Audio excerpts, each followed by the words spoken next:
As of recording this video, 1 week ago, Google employee James Damour released a document that went internally viral within the company. This document was titled Google's Ideological Echo Chamber, but has become colloquially known as the Google Manifesto. I'm going to be referring to the manifesto throughout this video, but it's a bit too long to simply read the whole thing. I highly recommend you go read it yourselves at the website googlemanifesto.com. I will, however, read the TLDR of it, just so you can get an idea of its content. Google's political bias has equated the freedom from offense with psychological safety, but shaming into silence is the antithesis of psychological safety. This silencing has created an ideological echo chamber where some ideas are too sacred to be honestly discussed. The lack of discussion fosters the most extreme and authoritarian elements of this ideology. Extreme meaning all disparities in representation are due to oppression. Authoritarian meaning we should discriminate to correct for this oppression. Differences in distributions of traits between men and women may in part explain why we don't have 50% representation of women in tech and leadership. Discrimination to reach equal representation is unfair, divisive, and bad for business. I'm guessing you probably had the same reaction that I had when I first read it. Sounds reasonable, but oh boy is this guy in for a world of hurt. And that's exactly what happened. The Google employee who wrote the controversial Google Manifesto was fired after CEO Sundar Pichai called it not okay. And of course, because this guy just has to sound like a Twitter SJW, he would use the phrase not okay to describe something that he's ideologically opposed to. A Google engineer has been fired following the release of a now infamous diversity manifesto. The engineer confirmed to Bloomberg that he was fired on Monday. His writing has caused shockwaves across Google and the larger tech industry. A source confirmed the firing, but a Google representative declined to comment on personal matters. CEO Sundar Pichai objects to the author's claims that biological differences make women less suited for careers in tech. Pichai suggests that this portion of the manifesto was not okay, and he said it went too far by advancing harmful gender stereotypes in our workplace. To suggest a group of our colleagues have traits that make them less biologically suited to that work is offensive and not okay. Now that's quite the claim for Damour to apparently make, that women are less suited for careers in tech. Let's look at the actual manifesto and see if it's true. Possible non-biased causes of the gender gap in tech. At Google, we're regularly told that implicit and explicit biases are holding women back in tech and leadership. Of course, men and women experience bias, tech, and the workplace differently, and we should be cognizant of this. But it's far from the whole story. On average, men and women biologically differ in many ways. These differences aren't just socially constructed because they're universal across human cultures. They often have clear biological causes and links to prenatal testosterone. Biological males that were castrated at birth and raised as females often still identify and act like males. The underlying traits are highly heritable. They're exactly what we would predict from an evolutionary psychology perspective. I'm not saying that all men differ from women in the following ways, or that these differences are just. I'm simply stating that the distribution of preferences and abilities of men and women differ, in part due to biological causes, and that these differences may explain why we don't see equal representation of women in tech and leadership. And in my opinion, here's the important bit. Many of these differences are small, and there's significant overlap between men and women, so you can't say anything about an individual given the population level distributions. Here's a graph that seems to illustrate Damour's point a little bit later in the manifesto, regarding how men as a whole seem to be predisposed to value higher status over personal comfort. The green looks like it represents men, and the purple women. And as an aside, nice callback to Gamergate, buddy. As you can see, the absolute upper echelons of men, the top tier, seem to be the pinnacle of human potential in this regard, and they are there alone. But the vast majority of men? They're equal to the vast majority of women. There is significantly more overlap of genders than anything else, and his second graph goes on to show how only taking the raw mathematical averages of these cases misrepresents his argument. Now, do you think that Pichai's claim of advancing harmful gender stereotypes and suggesting that a group of colleagues have traits to make them less biologically suited for work at Google is accurate to Damour's position? Because I don't think it is. In fact, if you look on Damour's graph, you can see a giant swath of people where this is not the case. But of course, Damour was fired from Google for authoring the manifesto, presumably for wrongthink. Pichai stated that the memo violated Google's code of conduct, and Danielle Brown, Google's new vice president of diversity, integrity, and governance, sent a statement to staff condemning Damour's views and reaffirmed the company's stance on diversity. So yeah, wrongthink. The memo and surrounding debate comes as Google fends off a lawsuit from the US Department of Labor alleging the company systematically discriminates against women. Google has denied the charges, arguing that it doesn't have a gender pay gap, but has declined to share full salary information with the government. According to the company's most recent demographic report, 69% of its workforce and 80% of its technical staff are male. So there's really only two possible ways to interpret this. Damour's assertions were in fact correct, despite Google's attempts to promote diversity, or Google's actually run by a bunch of fucking bigots. Well, it may very well be that the second answer, that Google is run by bigots is actually the right one, but not in the way that you might be thinking. James Damour gave an interview to Jordan Peterson on August 8th, and what he has to say on the subject is really striking. Let's listen in. Why did you do this? So about a month and a half ago, I went to one of our diversity summits, all of it unrecorded and super secret, and they told me a lot of things that I thought just were not right. Okay, what do you mean unrecorded and super secret? Well, I mean, they were telling us about a lot of these potentially illegal practices that they've been doing to try to increase diversity. And what kind of practices? Well, basically treating people differently based on what their race or gender are. Oh, you mean racism? Yeah, basically. I see. And it was ultra secret and unrecorded. In what manner? Most meetings at Google are recorded. Anyone at Google can watch it. We're trying to be really open about everything, except for this. They don't want any paper trail for any of these things. Well, okay, why? Because I think it's illegal. And I mean, as some of the internal polls showed, there were a large percent of people that agreed with me on the document. And so if everyone got to see this stuff, then they would really bring up some criticism. Yeah, well, a large number of people in Google and a very large number of well-informed biological scientists, we might also add. So, I mean, yeah. I was quite struck by your document, given that it would have been a decent document for a well-informed psychologist, research psychologist to write, but you're somewhat of an outsider, but you got the highlights accurate as far as I'm concerned. So, okay, so you went to this diversity meeting and you weren't happy with the sorts of things that you were being told and with the practices. Is that both correct? Yeah. And what were you being told?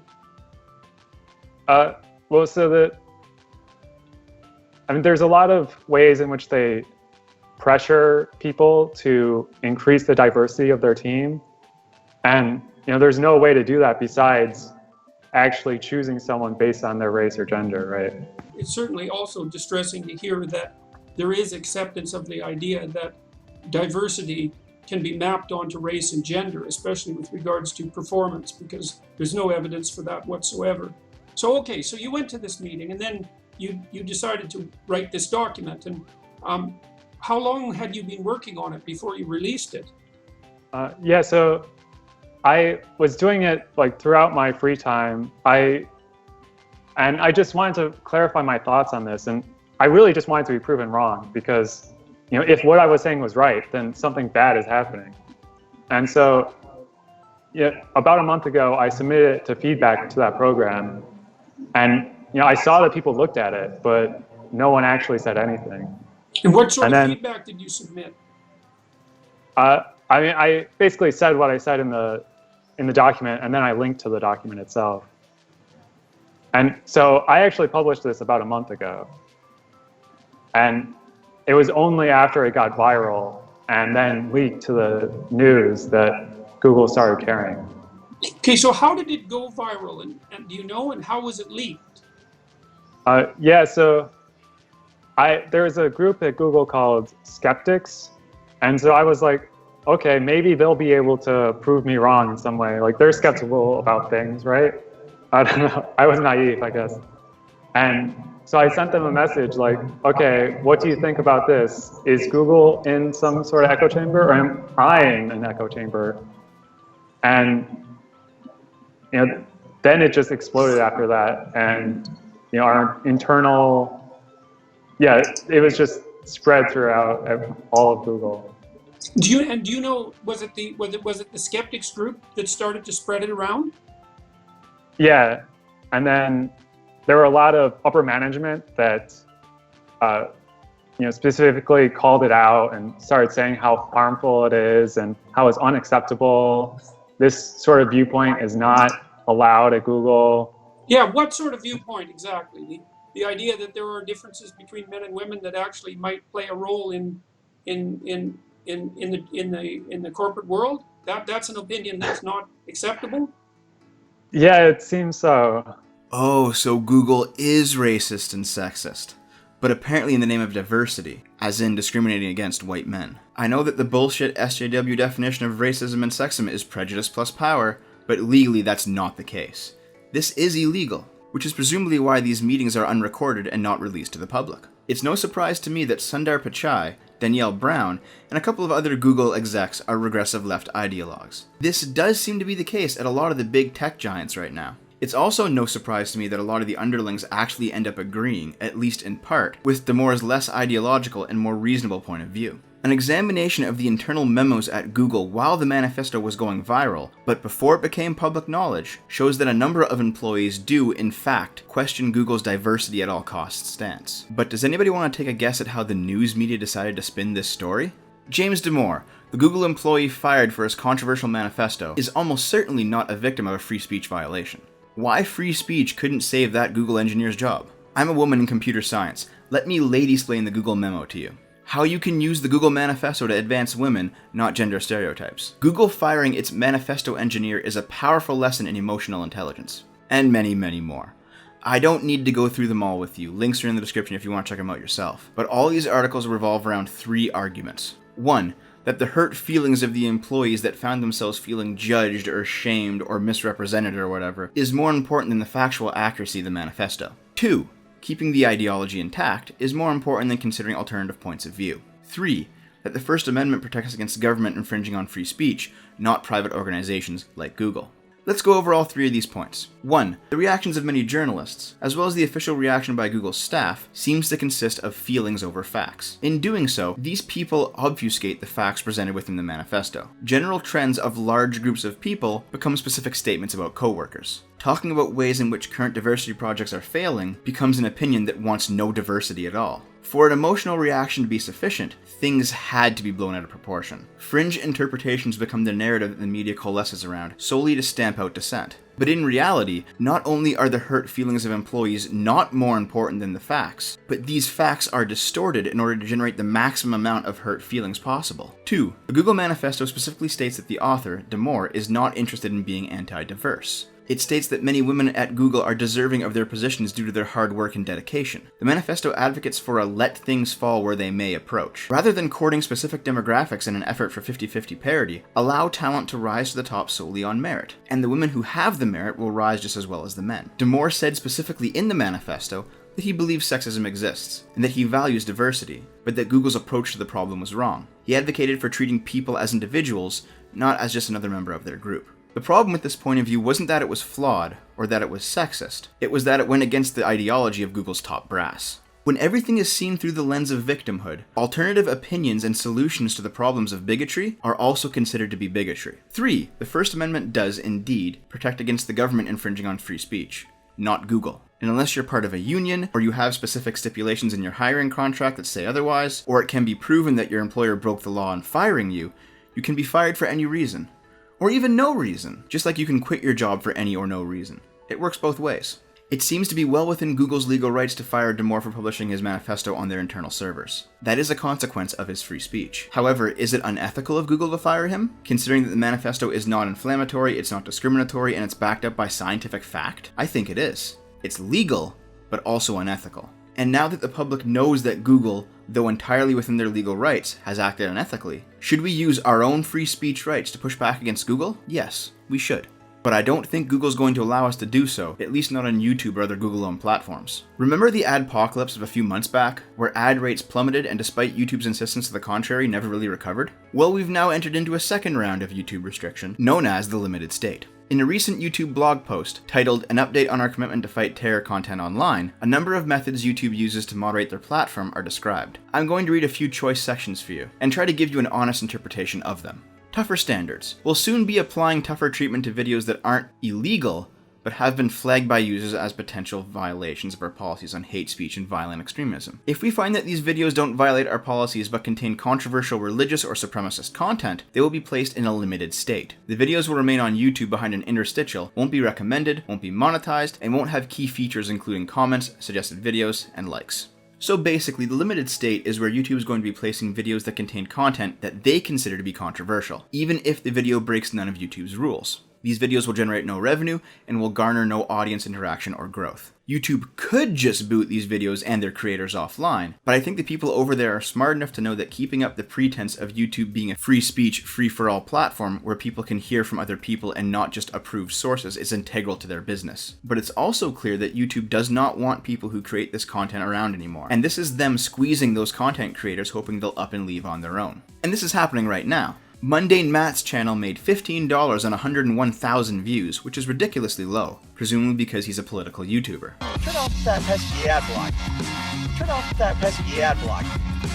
Turn off that pesky... The Act Man made a video on how we should all stop making racism and sexism an issue in video games, titled Feminists and SJWs versus Video Games, and he got a community guidelines strike for hate speech. Musical Antihero has been private messaged by another YouTuber who received this lovely message: limited or no ads due to content identified as not suitable for all advertisers. Upon requesting a review of this decision, he received this message: we are only able to review videos with at least 1,000 views in the past 28 days. So if you're simply not popular enough, you're not even able to have your video reviewed to see if it was placed in limitation and error. And it's happened to me too. I did a video a few months back titled, "Is it possible to be a moral pedophile?" In that video, I discussed pedophilia from a rational, non-emotional point of view. I was not apologetic for pedophilia, of course, but I didn't resort to baseless insults or reactionary comments in my explanation of why I thought pedophilia was an obviously bad thing. But because I dared to discuss the topic at all, the video was deemed not advertiser friendly. It's my opinion that these moves on YouTube's part are directly linked to the Google Manifesto. It's no secret that YouTube is bleeding money like crazy. 400 hours of video are uploaded to YouTube servers every minute, and the cost to maintain that amount of data is absolutely colossal. Every time somebody clicks a video, that's bandwidth and server strain that comes out of YouTube's pocket. And like Damour said in the manifesto, Google's finances are not infinite. There's only so much ad revenue to spread around. I think that YouTube needs to start cutting costs in order to stay afloat in the long term. And one way they can do this is by giving creators a smaller cut of that revenue, through actions like the adpocalypse. Another way to do this is to put videos in the limited state described earlier, where no creator revenue will be paid out, and the video won't appear in search results and have no audience interaction, driving the number of views down, which in turn will drive down the strain on YouTube's servers, saving them a little bit of money. I think the limited state, in the coming months and years, will be expanded to large swaths of content as a cost-cutting measure. I think they're starting off with non-left political or anti-social justice content for a number of reasons. This content is relatively easy to identify at a quick glance. The community surrounding this type of channel is somewhat insular, so their loss will create minimal shockwaves. And because they're ideologically opposed to that content, which we already know to be the case with the Google Manifesto, it's like killing two birds with one stone for them. Silence opinions we don't like while still maintaining an air of objectivity, and save a few bucks in the process. This connects to another point on YouTube's blog post about methods currently being taken to moderate the platform. Early intervention and expanding counter-extremism work.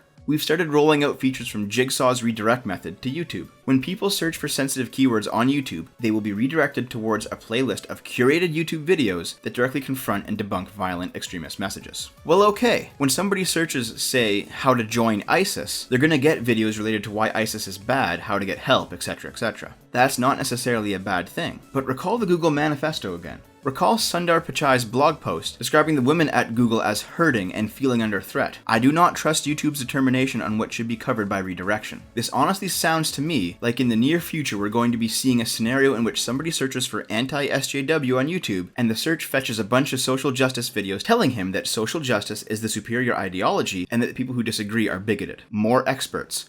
Of course, our systems are only as good as the data they're based on. Over the past weeks, we have begun working with more than 15 additional expert NGOs and institutions through our Trusted Flagger program, including the Anti-Defamation League, the No Hate Speech Movement, and the Institute for Strategic Dialogue. Tell me, Google, did you include Crash Override in that list of partners? You know, Zoe Quinn's organization, the one that was all about helping victims of online harassment, but specifically set out to harass people they disagreed with? You know, the harassers you invited to Google to get their opinion on how to stop harassment? Better detection and faster removal driven by machine learning. We've always used a mix of technology and human review to address the ever-changing challenges around controversial content on YouTube. We recently began developing and implementing cutting-edge machine learning technology designed to help us identify and remove violent extremism and terrorism-related content in a scalable way. Oh yes, we all know that Google's AI technology is cutting edge. Meet Perspective, Google's AI bot that will take comments and speech and tell you how toxic it is. Let's give it a go, shall we? The US government is corrupt. Oh, 71% toxic, is it? We'd better censor that opinion straight away. The US government is wonderful. 5% toxic. That's better. The word Trump all on its own is 42% toxic. If you're going for 100%, that's a gimme right off the bat. Black man dating white woman. 86% toxic. How many millions did you spend, Google, to develop an AI that disapproves of race mixing? If I hadn't made it clear by now, I don't trust YouTube to be objective in their policing of its platform. Because of the extreme ineptitude of its staff and tools, its past behaviors when it comes to the DMCA, and because its parent company, Google, has an ideological stake in YouTube not being objective. But there is a silver lining here. The media has not completely united around Google in the way that it united around developers and press during Gamergate, even though it's a very similar story of an insider publishing trade secrets that show illegal and unethical practices. Though there was that one idiot over at The Guardian that actually blamed this all on Gamergate. But okay, that's enough stupidity for one video. Silver lining, silver lining. No, the Google Manifesto isn't sexist or anti-diversity. It's science. Mr. Damour confirmed last night he was fired for perpetuating gender stereotypes. Despite how it's been portrayed, the memo was fair and factually accurate. Scientific studies have confirmed sex differences in the brain that lead to differences in our interests and behavior. As mentioned in the memo, gendered interests are predicted by exposure to prenatal testosterone. Higher levels are associated with a preference for mechanically interesting things and occupations in adulthood. Lower levels are associated with a preference for people-oriented activities and occupations. This is why STEM fields tend to be dominated by men. And this speaks to the regressive left's extreme problem with science. They only claim it as part of their domain when its outcomes agree with their ideology. Look at climate change. You know, that thing that hard left environmentalists repeatedly say that the science is settled on? Like here, over at Slate, climate science is settled enough. How long do you think it's going to take me to dig up a Slate article talking about how the Google Manifesto is wrong and that science isn't representative of the truth? Well, I'm back. It took me about 3 fucking seconds. Science is something that, when it agrees with the regressive left's worldview, is cool and awesome and worthy of upvotes on Reddit. But when it tells them that they're wrong, it's hateful and discriminatory. Remember that bit with the black student who thought a shaman could call down lightning, and that the guy who told her she was wrong was racist? There's a place in KZN, and they believe that through the magic, the black magic, you call it black magic, they call it witchcraft, others, that you are able to send a lightning to strike someone. So can you explain that scientifically? Because it is something that happens Yeah, isn't that a special brand of insanity? Well, a bit later in the video, she talks about how science must be destroyed and remade from the ground up with her specific style of understanding. Western modernity is the problem that decolonization directly deals with, to say that we are going to decolonize by having knowledge that is produced by us, that speaks to us, and that is able to accommodate knowledge from our perspective. So if you're saying that you disagree with her approach, it means that you are vested in the Western and Eurocentric way of understanding, which means you yourself still need to go back internally, decolonize your mind, come back and say, how can I relook at what I've been studying all these years? Because Western knowledge is very pathetic, to say the least. I, from a decolonized perspective, believe we can do more as new knowledge producers, as people who are given the ability to reason or whatever is that people say we do when we think or rationalize. So decolonizing the science would mean doing away with it entirely and starting all over again to deal with how we respond to the environment and how we understand it. Here's the problem with that. If your African scientists are worth a damn, they're still going to come to the conclusion that shamans can't summon lightning. The scientific process is the scientific process, and it does not change based on your culture or lived experiences. The nerd in me would now like to reference this Star Trek clip, just to show you that despite your ideology, science will always be correct about the nature of the universe. Quite impressive. Did you say this is a pre-industrial society? Yes. Our methods may be unrefined, but this woman is using forensic techniques far more sophisticated than I would have expected. Isn't it extraordinary? Thousands of sentient species in our little corner of the cosmos. Each one discovering science in their own unique way. Beyond the science angle, people are also taking other stands. Damour's filed suit against Google, and I hope it goes well for him. I truly believe that the professional treatment of people who don't share the political views of their CEOs is serious enough to possibly consider it a civil rights issue. Some think that Sundar Pichai was in the wrong, so much so that he should step down. Others are talking about the free speech angle too. The application of hostile work environment law to workplace speech, including basically political or ideological discussions, not just vulgar jokes or unwanted personal talk, goes back decades. Jonathan Rauch, for example, in The New Republic in 1997, wrote that quietly, gradually, The workplace has become an exception to the general rule that in America the law does not seek to restrain wrongful opinion and expression. And Rauch explained the indirect mechanism by which this has come to pass. What the government cannot do directly, it now requires employers to do in its stead.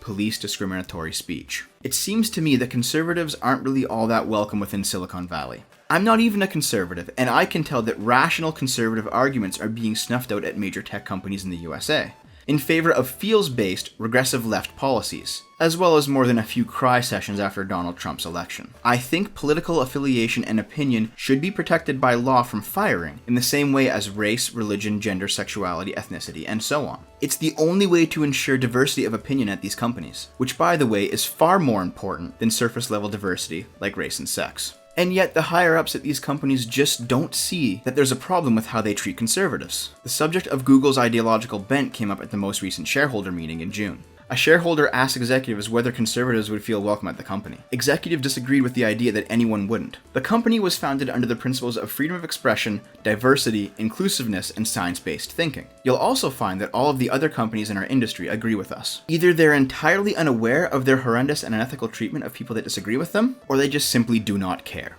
If this doesn't stop, I think we're going to see a balkanization of the tech industry. Talented young minds, not interested in working within the oppressive atmospheres of today's Google, Twitter, Reddit, and Facebook, will flee to alternative services and startups with potential. We're already seeing it with VidMe, Gab, Vote, and Minds springing up as viable, growing, healthy alternatives. I foresee a future in which there's two sets of social media platforms. The left will define the two as reasonable people versus bigots, while the rest of us will simply see them as hard left versus everybody else. The regressive left will continue to reinforce their echo chambers, perform witch hunts, and drive people away to the remaining social media platforms dedicated to free speech. And those platforms that remain out of their ideological grasp will be branded as hate sites, with no value whatsoever. Two sets of services. Two internets. And this will only be bad for the current social media giants. They have everything to lose in this future, and if it happens, they'll have only themselves to blame for it. Well, that's it, guys. That's the end of the video. A special thanks to everybody who supports the show on Patreon. I wouldn't be able to do this without you. If you want to get in touch with me, I'm over at twitter.com/shortfatotaku, and I'm also in the SFO Discord every single day, the link to which is in the description. I also stream on average about 4 times a week over at twitch.tv/shortfatotaku, and I maintain a Facebook page at facebook.com/sfotaku. Of course, considering the upcoming balkanization of social media, now is probably a good time to start getting on some of those alternative sites. I've already got a Minds account where I post each one of these videos, under the name, you guessed it, Short Fat Otaku. And I'm going to start looking at mirroring my work on VidMe as well, because I hear that's actually a very good YouTube alternative. Alright, that about does it for me. I'll catch you later, guys. I love you.